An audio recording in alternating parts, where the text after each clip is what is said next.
Assalamualaikum, selamat datang kembali di channel Solder Beku Tutorial. Belajar bersama seputar kerusakan handphone. Sekarang ini saya ada Xiaomi Redmi 9. Kasusnya LCD-nya ini sudah rusak ya. Jadi ini kasusnya bekas jatuh. Bisa kita lihat LCD-nya bergaris dan ngeblur. Kemudian untuk touchscreen-nya ini juga tidak berfungsi ya. Jadi kadang-kadang hanya di sebagian saja yang bisa dicolek. Selebihnya tidak bisa lagi dicolek. Dan ini kita mau matikan saja, tidak bisa kita matikan. Kemudian di sini untuk LCD-nya sudah saya siapkan dan di sini kita akan belajar bersama-sama bagaimana caranya mengganti LCD pada Xiaomi Redmi 9. Kita amankan LCD yang barunya dan kemudian kita segera bongkar. Dan ini karena handphonenya tidak bisa kita matikan. Jadi kita biarkan saja dalam posisi menyala. Kita sekarang bongkar saja, lepaskan SIM tray-nya, kemudian kita bongkar backdoor-nya. Ya, kita bisa awali dari sebelah lubang SIM tray ini. Biasanya kita congkel seperti ini, cari celah. Dan ini kelihatannya masih lumayan keras backdoor-nya ya. Kita gunakan alat saja, kita congkel. Kita coba gunakan kuku seperti ini ya, masih keras sekali.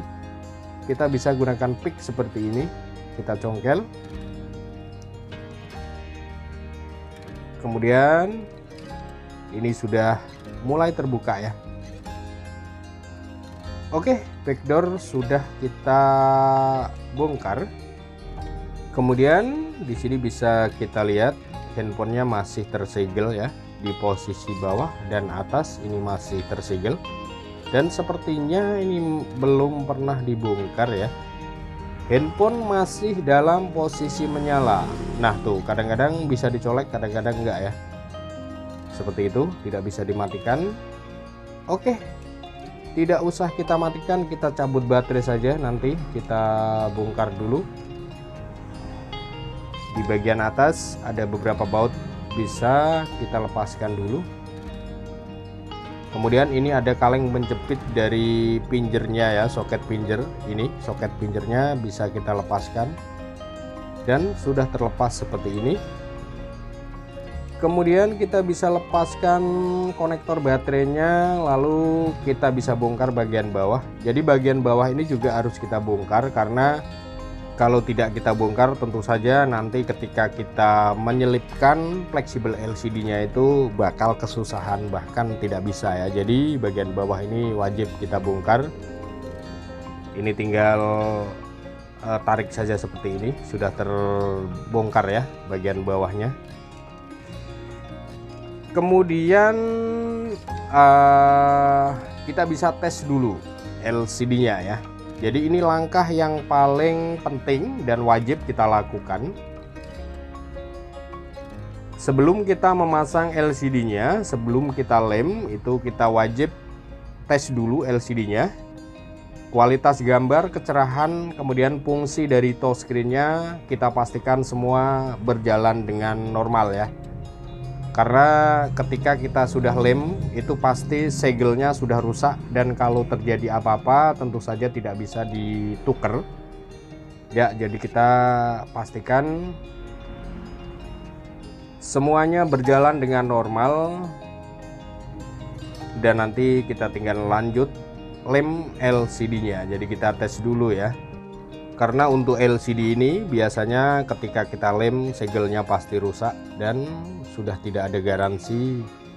Jadi bahaya ya. Kita harus tes semuanya sudah normal baru kita siap pasang. Oke, ini kelihatannya sudah mantap, sudah normal. Kita bisa preteli kembali. Kita amankan.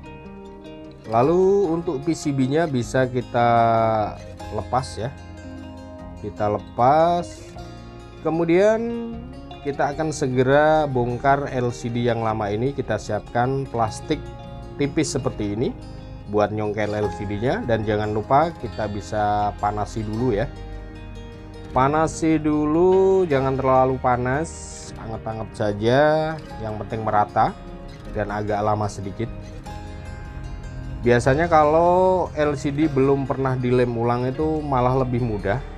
Jadi yang susah itu awalnya saja mencari celahnya agar renggang ya. Kalau sudah renggang itu tinggal gesrek saja dan cukup mudah ya.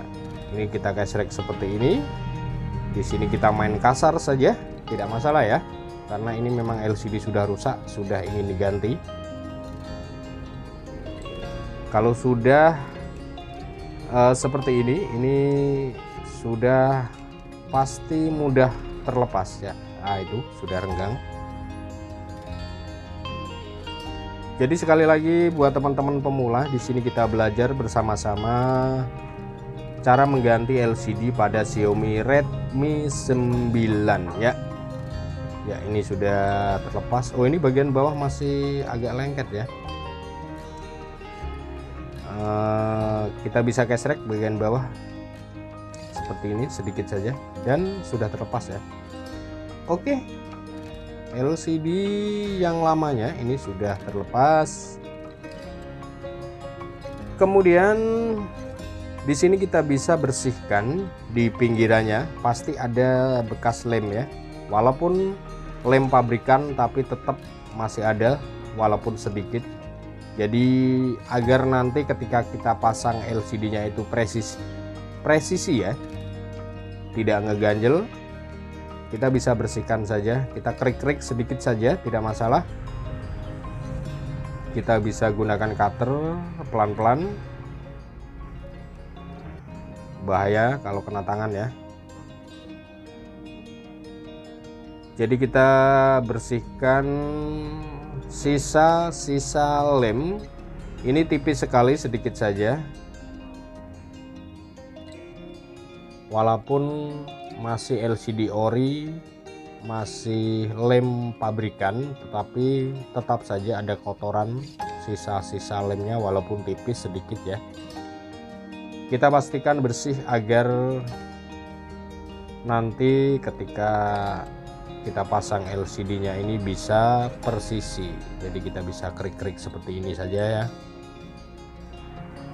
Ini memang agak lama, saya percepat saja videonya dan sebagian saya potong. Ini memang proses membersihkan bekas lemnya agak lama. Ini saya kira sudah bersih ya. Kemudian apa? Oh ya, kita jangan lupa.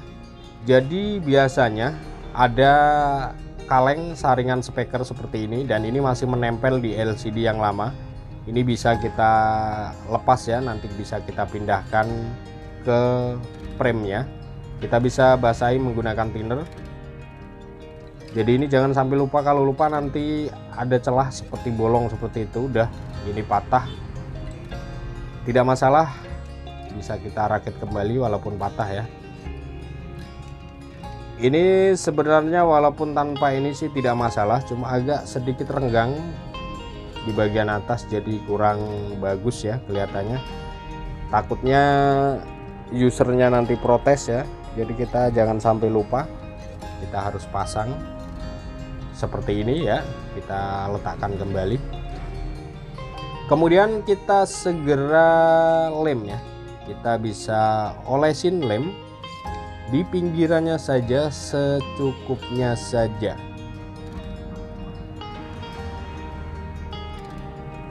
Ya, jadi buat teman-teman,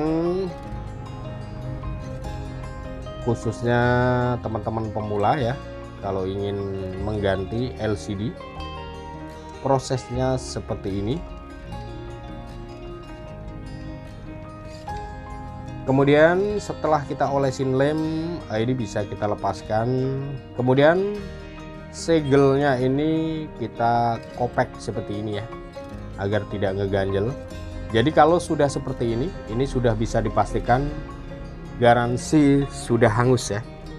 Jadi seperti di awal tadi, sebelum kita lem, kita harus tes semuanya normal.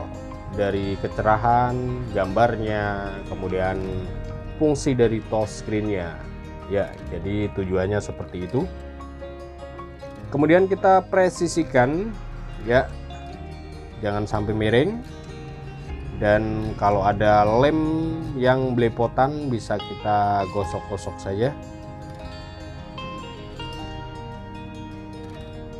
Kita presisikan. Kemudian kita bisa pasang saja ya untuk membotnya atau mesinnya. Ini untuk menempelkan fleksibel dan yang lain-lainnya, agar nanti ketika kita ikat menggunakan karet itu aman ya, tidak ketarik. Takutnya nanti ketika kita mengikat menggunakan gelang karet itu fleksibelnya ketarik. Jadi kita rapikan saja seperti ini. Kemudian fleksibel semua sudah aman, lalu kita siapkan gelang karet, kita ikat ya. Kita ikat. Kalau ada yang lem masih belepotan bisa kita gosok-gosok saja menggunakan jari. Pastikan presisi, kalau sudah presisi tinggal kita ikat saja menggunakan gelang karet seperti ini.